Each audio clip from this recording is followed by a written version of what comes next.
On July 8, 2014, a security camera at a small airport in Bulgaria captured a young man sprinting through the terminal in blind panic.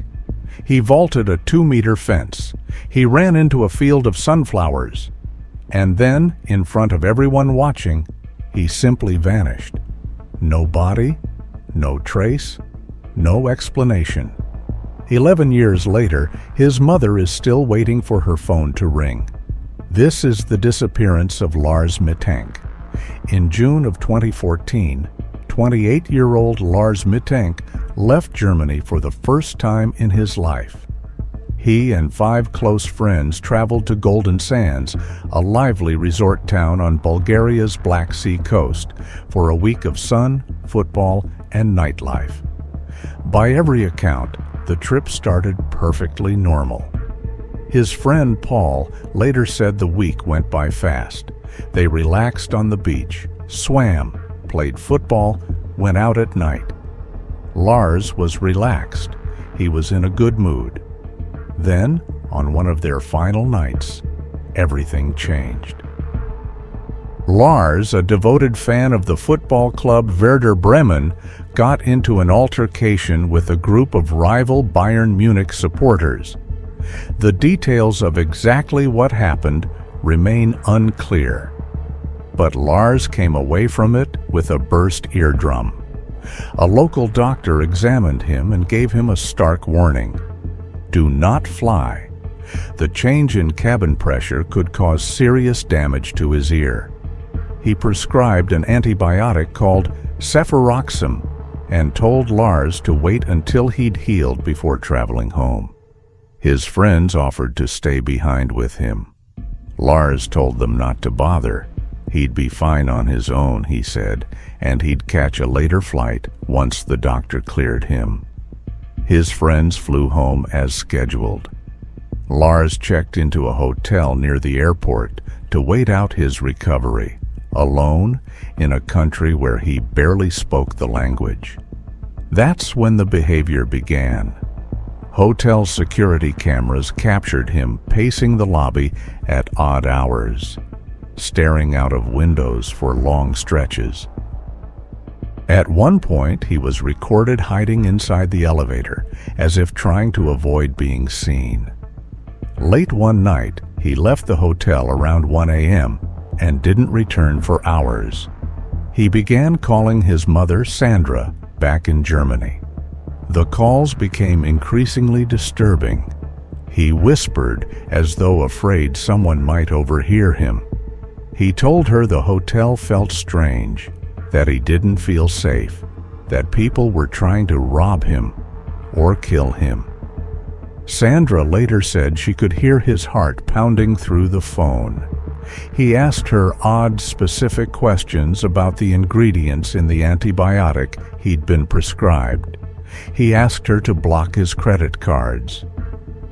On July 8th, Lars went to Varna Airport for a final medical check before his flight. The airport physician, Dr. Kosta Kostov, examined him and told him he was cleared to fly. But Lars, according to the doctor, was anything but reassured. He was trembling, nervous, erratic. He kept asking questions about his medication. At one point, he reportedly told the doctor, "I don't want to die here. I have to get out of here." Then he walked into the terminal, and the final surveillance footage of Lars Mittank begins. He can be seen in a yellow t-shirt and shorts, carrying a large rucksack, moving through the terminal. Something changes. He starts moving faster. Then he's running, sprinting past startled travelers, out through the terminal doors, across the open airport tarmac. Security cameras track him as he reaches the perimeter, scales a 2-meter fence in one motion, and disappears into a field of sunflowers running alongside the highway. He left his rucksack behind. He left his belongings, his documents, everything inside that airport. He was never seen again. Bulgarian authorities launched a search. Police dogs and volunteers combed the sunflower fields and the wooded area beyond the airport perimeter for days. They found nothing, no body, no clothing, no phone, no trace that Lars Mittank had ever set foot in that field at all. The trail simply ended where the surveillance cameras lost sight of him. For years, the case has remained maddeningly open, generating a wide range of theories, none of which fully satisfy the facts. The most widely discussed explanation centers on the antibiotic itself. Cefuroxime, in exceptionally rare cases, has been linked to severe neuropsychiatric side effects, confusion, hallucinations, acute paranoia. If Lars experienced a rare adverse reaction, it could explain his mounting terror, his whispered phone calls, his conviction that people were hunting him. Under that theory, he may have run in genuine, drug-induced psychosis, and either collapsed somewhere in the wilderness beyond the search radius, or wandered far enough that he was never found. But that theory has a problem.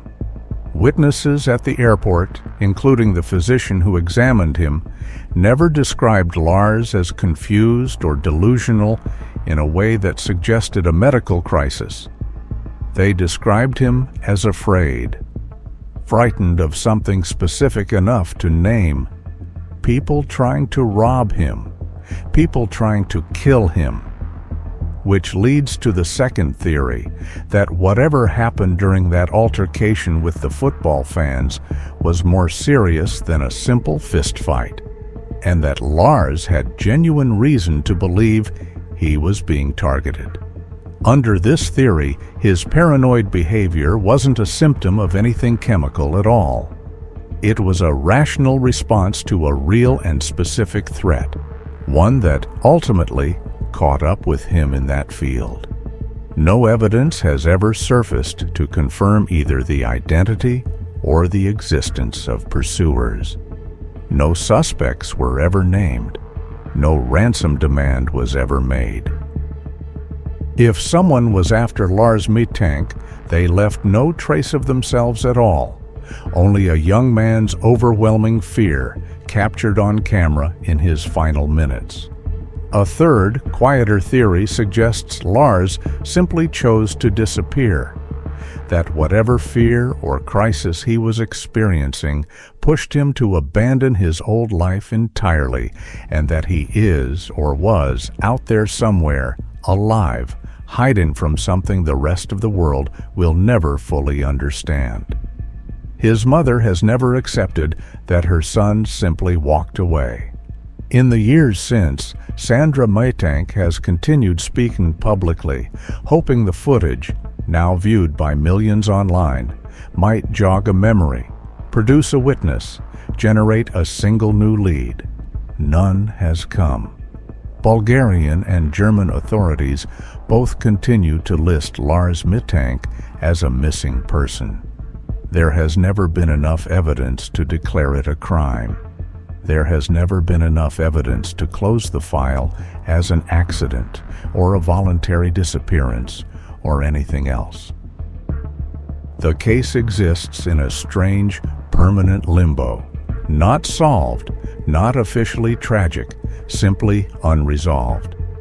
Somewhere between that airport terminal and the sunflower field beyond the fence, a 28-year-old man ran from something so terrifying that he never looked back. Whatever it was, it has kept its secret for over a decade. If this case pulled you in, subscribe to Cold Case Vault. Every week we open another file the world has never solved. And let me know in the comments. Medication, real danger, or a man who simply vanished on purpose?